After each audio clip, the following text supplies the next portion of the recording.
Los milagros eucarísticos. En ocasiones la fe es como un pequeño resplandor luminoso que se ve al final de un túnel y que nos ayuda a seguir adelante, teniendo la certeza de que al final del tramo oscuro encontraremos la plenitud de la luz. Esta analogía nos parece muy apropiada ahora más que nunca, porque hablar de la Eucaristía es hablar de un misterio de fe. Y Dios, en su bondad infinita y en su sabia pedagogía, nos ha dejado unos misteriosos testigos de este sacramento de amor, que son como destellos de luz para que nuestra fe, nuestra razón y nuestro corazón se conmuevan y se convenzan de la presencia real del Hijo de Dios bajo las especies del pan y del vino. Nuestra primera parada es un tranquilo pueblo que no tendría mayor importancia en la geografía italiana si no fuera porque aquí se encuentra el más antiguo y, sin lugar a duda, uno de los más impresionantes milagros eucarísticos. Este es el bello portón de entrada, donde vemos algunas escenas que nos anuncian la presencia del milagro en este recinto. Nos encontramos en la iglesia de San Francisco en Lanciano, y aquí se encuentra uno de los milagros eucarísticos, el primero y más extraordinario de todos, ocurrido ante la duda de un monje basiliano al celebrar la Santa Misa. Decimos que fue el primer milagro porque ocurrió en el siglo VIII. Y decimos también que es el más extraordinario de todos porque hay muchos milagros eucarísticos, y en algunos el vino se ha convertido en sangre, en otros el pan se ha convertido en la carne. Pero aquí nos encontramos con el doble milagro. El monje, al celebrar la misa, después de la consagración, el pan se convirtió en carne viva y el vino se convirtió en sangre viva, que formaron como unos grumos de sangre que se conserva ahora en dos vasos de cristal. Y este es un milagro para confirmarnos a todos en lo que ya sabemos por nuestra fe, que la Eucaristía es el cuerpo y la sangre de Cristo nuestro Señor. En 1970, los científicos hicieron un estudio de este milagro. Al estudiar la carne, descubrieron que es parte del miocardio y del endocardio, es decir, es el corazón mismo de una persona. Y la sangre es verdadera sangre humana. Eso que nos dice la fe, vienen los científicos, viene el milagro a confirmarnos en esa fe poderosa de los cristianos. Ferrara es una hermosa ciudad medieval que en un tiempo fue sede de una de las familias más poderosas de Italia, donde se encuentra el milagro de Ferrara. Nos encontramos en la ciudad de Ferrara, en Italia. Estamos en el santuario de Santa María in Vado y estamos en la capilla donde se venera un milagro eucarístico. El día 28 de marzo del año 1171, un sacerdote, el padre Pedro de Verona, celebraba la misa de Pascua. Llegado el momento de la fracción del pan, salió sangre explotando y manchando la cúpula de esta capilla. Vamos a ver a continuación la imagen del cuadro que representa el milagro y vamos a ver la cúpula donde todavía están las manchas de sangre que recogen el testimonio de aquel milagro eucarístico. Estás aquí, aunque no te pueda ver, pues escondes tu gloria y majestad. Estás aquí, revestido solamente del amor, bajo la forma de un pan. El milagro de Florencia. Estoy hablando con la señora Metela, que nos va a conducir a la iglesia de San Ambrosio. Esta es la iglesia de San Ambrosio y en ella se encuentran dos milagros eucarísticos, uno del siglo XIII y otro del siglo XVI. La iglesia por dentro es muy sobria y austera. Nada parece anunciar el tesoro que se guarda en uno de los altares laterales. Estamos aquí con el sacristán de la iglesia de San Ambrosio. ¿Cuál es su nombre? Salvatore. Con el señor Salvatore, que nos va a explicar, él es el custodio aquí de la iglesia de San Ambrosio y nos va a explicar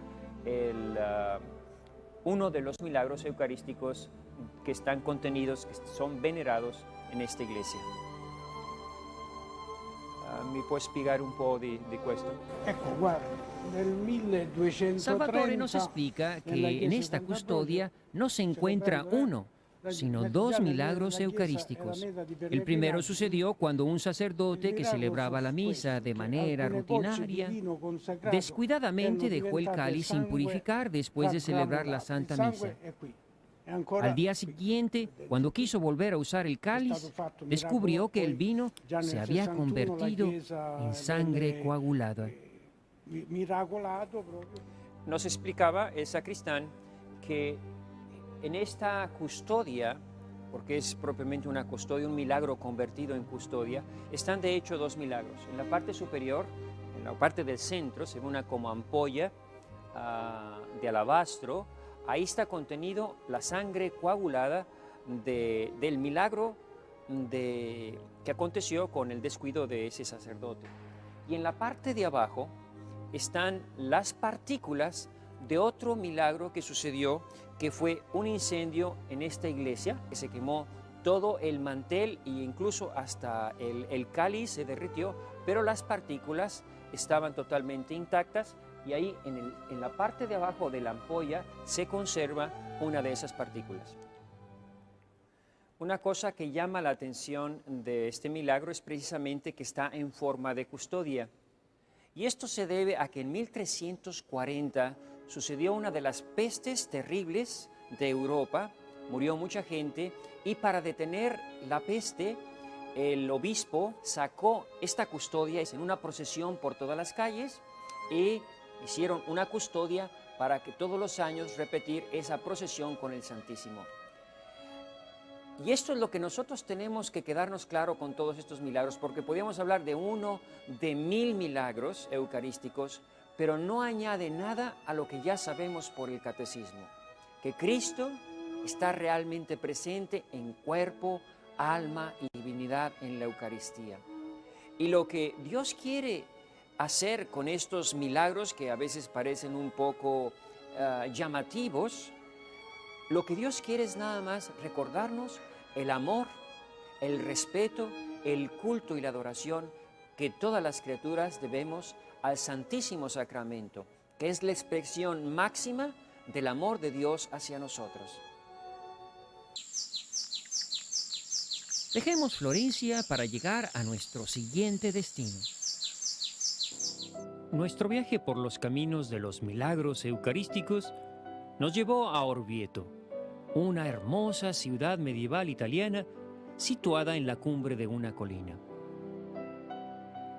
En el centro de la ciudad se encuentra la Catedral de Orvieto, con una hermosa fachada multicolor cargada de esculturas y bajorrelieves que nos cuentan de una manera viva e impresionante la historia de la salvación. Cualquier turista o visitante se extraña de ver levantarse imponente esta majestuosa catedral gótica en medio de este pequeño pueblo. La historia de esta catedral se relaciona con uno de los milagros eucarísticos que conmocionó a los cristianos del medievo. Nuestra historia comienza con un joven sacerdote alemán que vivía turbado por grandes dudas de fe. Él muchas veces había hablado de la Eucaristía, incluso animado a los fieles a recibirla, pero él mismo no creía. Había ya decidido abandonar el sacerdocio cuando en el verano de 1263 se organizó en su ciudad una peregrinación a Roma.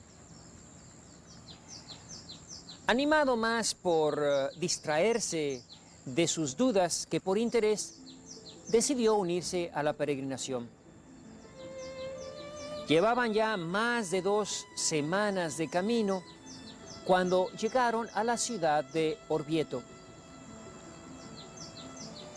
La peregrinación no había tenido para el personaje de nuestro relato el efecto tranquilizador que esperaba. Sin embargo, aquella mañana decidió celebrar la Eucaristía en la pequeña iglesia junto al lago de Bolsena. Y cuando estaba celebrando la misa, le pidió a Dios insistentemente que lo librara de aquellas dudas que lo atormentaban. Y en el momento de decir las palabras consagratorias, sucedió un prodigio maravilloso. La hostia que tenía en sus manos comenzó a sangrar, mojando sus dedos y empapando totalmente el corporal. El sacerdote cayó de rodillas y se echó a llorar. Al año siguiente, el Papa Urbano IV, el 11 de agosto de 1264, declaró universal y obligatoria para toda la Iglesia la fiesta del Corpus Christi. Y se empezó a construir la Catedral de Orvieto para conmemorar este milagro. La razón de esta majestuosa catedral, de sus mármoles y columnas, de sus adornos, pinturas y esculturas, toda ella es un monumento de la fe de los cristianos en la Eucaristía. Ahí, en ese lugar, nosotros también, peregrinos de la fe, tuvimos la gracia de celebrar la Santa Misa y recordar a todos aquellos que se unen a nuestras oraciones y promueven este ministerio de evangelización para que, como dice el Padre Maciel, nunca nadie pueda decir que no escuchó hablar de Jesucristo. Vayamos con Johannes Habsburgo para conocer la historia de este milagro que le dio fama a este hermoso pueblo.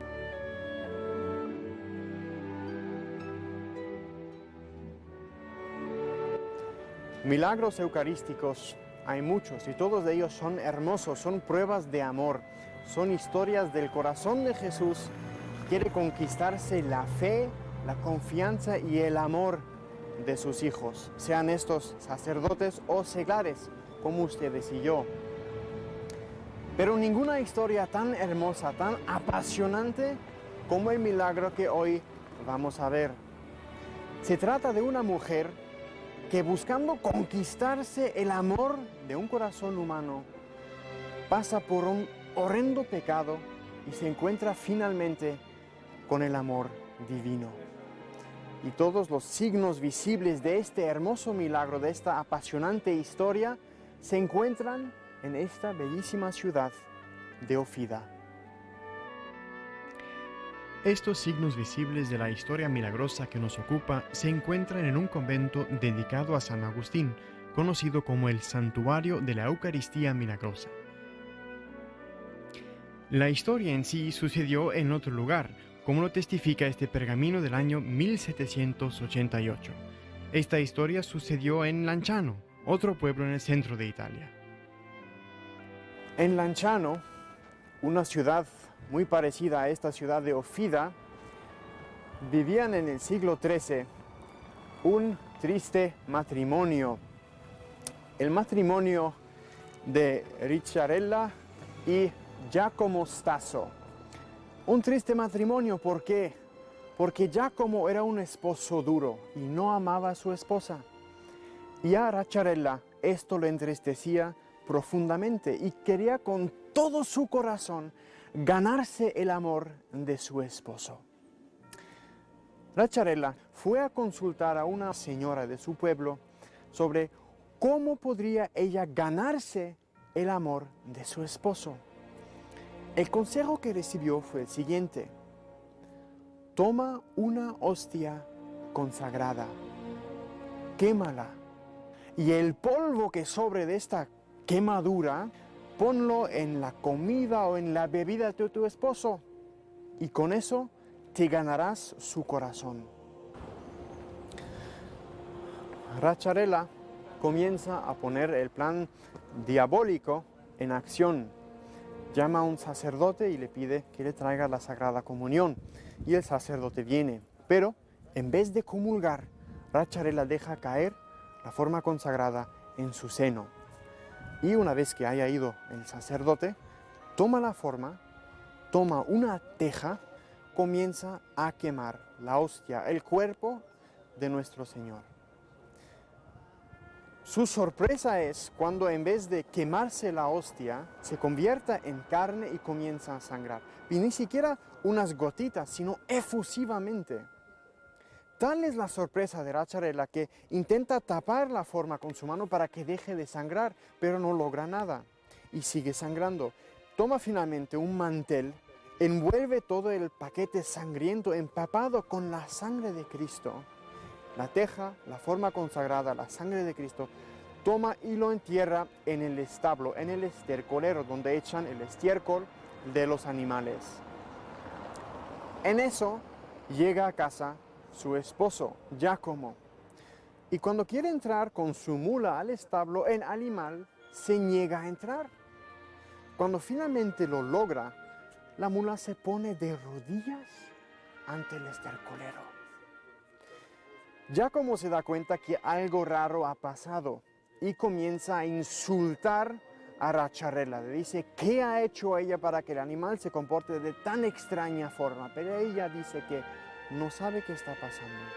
Y ahí se queda enterrado el pecado y el gravísimo secreto de esta pobre y desesperada mujer. Amigos, fíjense qué cosa más horrenda. No conquista el corazón de su esposo y además ha perdido lo más importante, la amistad con Dios. Durante 7 largos, amargos y negros años cargó Racharela con su pecado. Pero al 7º año, tanto le remordía la conciencia que no aguantaba más. Llamó a un sacerdote con mucha fama de ser un gran confesor, el fray Giacomo della Tevi, y que vivía aquí en esta ciudad de Ofida. Él se fue a Lanciano a confesar a la pobre señora. Racharela tan pesada estaba por su pecado que no atrevía a confesar este horrendo pecado. El sacerdote, viendo que ella estaba sufriendo y que no podía confesar la culpa que tanto le pesaba, empezó a enumerar todos los posibles pecados horrendos y graves que él conocía, pero a todos ellos respondía Racharela que no era ese el pecado y que no podía confesarlo. Finalmente, habiendo enumerado todos los pecados posibles que él conocía, exclamó, «Señora, he dicho todos los pecados horrendos que existen. Lo único que usted puede haber hecho que sea peor que todo esto es haber matado a Dios». Y en eso exclama Racharela, «Eso es lo que hice, he matado a Dios, he matado a Dios». El fraile, al escuchar esa confesión algo sorprendente, le animó que le tomara valentía y confesara con toda confianza en Dios su pecado, por lo grave que fuera, porque Dios no quiere la muerte del pecador, sino su salvación. Y Racharela comenzó a narrar la triste historia de su sacrilegio.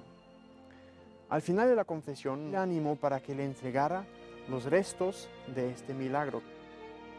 Y aquí comienza la segunda parte de este hermoso milagro de conversión, que el mantel en que envolvía la teja y la forma consagrada convertida en carne que había derramado tanta sangre, no solamente estaban incorruptos después de 7 años de estar escondidos en el estiércol, sino además estaban limpios. El estiércol ni siquiera los había manchado. Así que el fray Giacomo rescató los restos del sacrilegio, este milagro eucarístico, y los sacó después de 7 años de estar enterrados. Toda esta historia podría considerarse una bella leyenda, si no fuera porque aquí, detrás de esta puerta de bronce, se encuentra la evidencia que ha hecho famoso al pequeño pueblo de Ofida. Es una iglesia de estilo sobrio y sencillo. Nuestra mirada se dirige instintivamente hacia la luz en el centro del altar, donde los ángeles se postran en adoración como custodios de algo que debe ser extremadamente valioso. El párroco nos invitó a subir hasta la cámara donde se encuentran las reliquias, Para abrir las 3 puertas se necesitan 14 llaves. A manera de un ritual, mientras gira las llaves y caen los cerrojos, el custodio de las reliquias nos va recitando la historia del La milagro. comunione, l'ostia però non la inghiottire, portala a casa, cerca di cuocerla, di ridurla in polvere e poi la polvere la metterai nella bevanda. Tras un proceso que nos parece interminable, se abre la primera puerta. La segunda puerta es un recio cancel del siglo XV. Il prezzo gli sembrava esagerante. La tercera puerta, más moderna, es de cristal. Questo no. Fa l'elenco dei peccati. Finalmente nos che in abre genere la si fa. gruesa cortina roja, Siccome- dejando ver 3 Dio dice, objetos "Guarda, io ti ho discordantes. fatto l'elenco dei Una peccati che teja, si possono fare. un Che altro ti è crucifijo rimasto? de Non plata uccidere Dio. y al fondo un viejo y L'ho ucciso roído io, mantel. l'ho ucciso. Después de un breve resumen de cómo llegaron las reliquias a Fida, nos dice: Raggiungono Fida, ecco le 3 reliquie che noi conserviamo. Il Aquí coppo, están las dove reliquias que Ricciarella conservamos. ha cotto l'ostia. La teja donde Ricciarella coció la hostia con las manchas oscuras de la sangre In tostada. fondo c'è la tovaglia. Al fondo está el mantelillo que mide 90 90 por 150 centímetros. Al secondo En el rettamo, mantel, al junto al termine, bordado c'è una superior, se macchia encuentra rotondeggiante una più mancha de scura, sangre secondo circular la dejada tradizione, por la macchia hostia. dell'ostia sanguinante. Este es el relicario llamado de la Santa Cruz, adornado con un bajorrelieve de la Dolorosa, de San Juan y 2 ángeles. E da quest'altro verso, Por la parte posterior en esta ventanita se encuentra questa finestrina incrustada, qui, en ecco, forma de cruz, in fondo un c'è fragmento de la stoffa hostia de rossa, tejido questi carnoso filamenti sul con grigio pequeños marrone grumos de che sangre. sono Y abajo se del encuentran legno della croce. algunos fragmentos de la cruz de Cristo. Amigos, así acaba una hermosa historia de amor, cómo Dios va persiguiendo un corazón que desconfía de Él, que no pone en Él toda su confianza, todos sus anhelos de vida, de ser amado por el amante por excelencia que es Jesucristo. Cómo Dios convirtió ese horrendo pecado de sacrilegio de esta mujer desesperada en una oportunidad para que se abrazara al amor eterno de Dios que le espera, de Dios que le ama y que le quiere llevar con Él a la eternidad. Y también para nosotros una gran lección, porque con cuánto amor nos espera Jesucristo en la Eucaristía cada día si queremos, pero con cuánta frecuencia nosotros comulgamos con tanta rutina y superficialidad. Ojalá que todos estos hermosos programas que hemos hecho sobre la Sagrada Eucaristía, sobre estos milagros eucarísticos, nos ayuden a acrecentar nuestra viva fe en la presencia real de Jesucristo en la Eucaristía.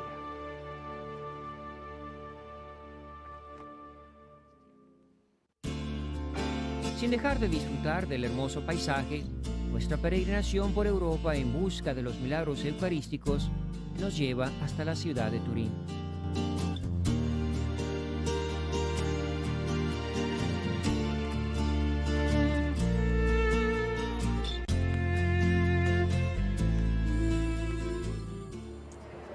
La Biblia nos habla de que Dios se vale de una mula para reprender al profeta Balaam.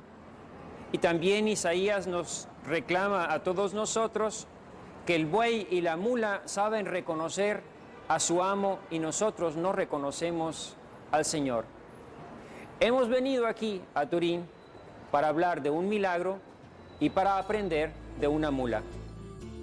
Después de caminar por las bulliciosas calles de Turín, llegamos cansados a una soleada plazoleta.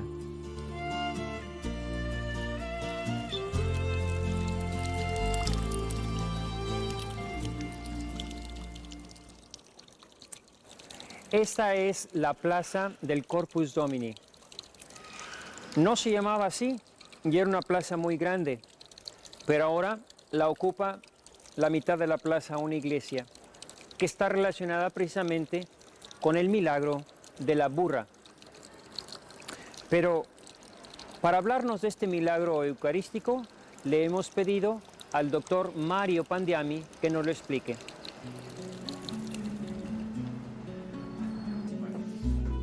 Él nos invitó a subir a la cúpula del templo donde están restaurando unos hermosos frescos que relatan la historia de este milagro. Esto es un laberinto. Vamos todavía más para arriba.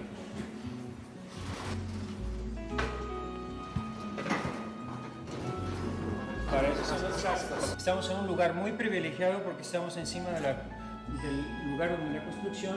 Allá está la historia del robo que hicieron los soldados. Aquí está el milagro. Se ve como la custodia está ahí en el aire. Y finalmente la procesión de la Eucaristía.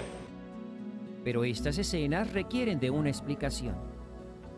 ¿Cómo corre? ¿Cuál es la historia supuesto miracolo eucarístico?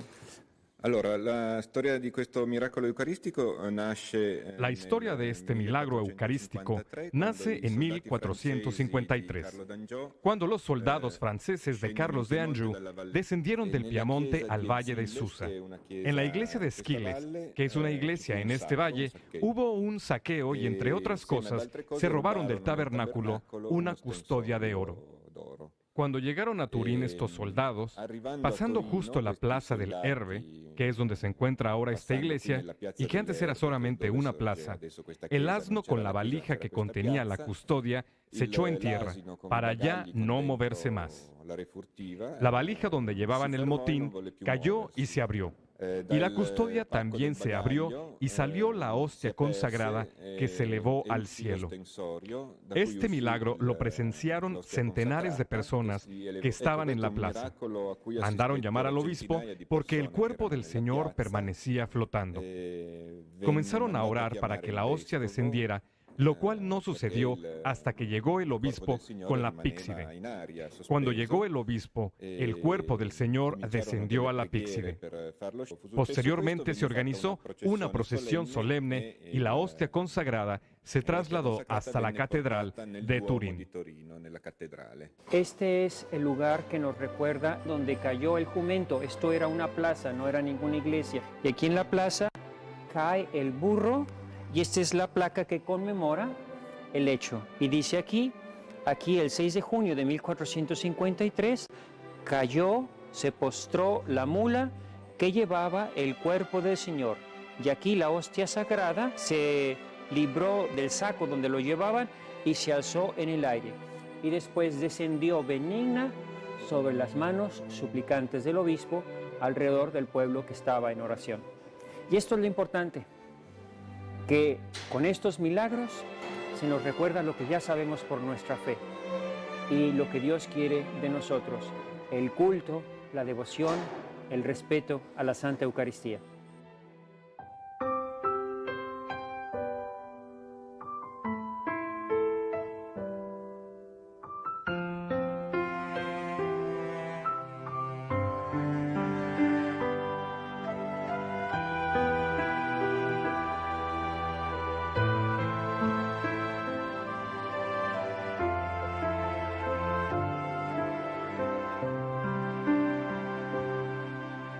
Estás aquí, aunque no te pueda ver, pues escondes tu gloria y majestad.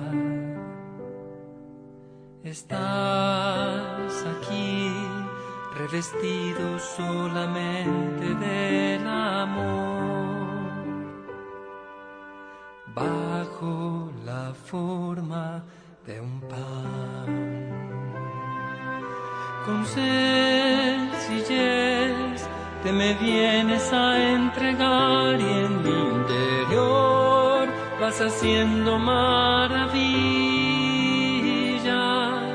corazón con corazón, en profunda comunión.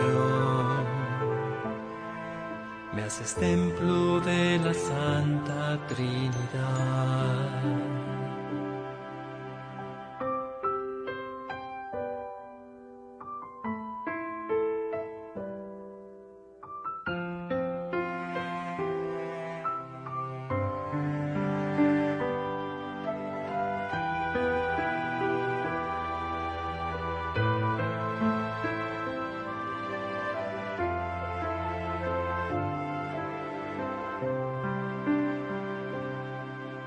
Estás aquí, aunque no te pueda ver, pues escondes tu gloria y majestad. Estás aquí, revestido solamente del amor, bajo la forma de un pan. Con sencillez te me vienes a entregar y en mi interior vas haciendo maravillas, corazón con corazón, en profunda comunión. Me haces templo de la Santa Trinidad.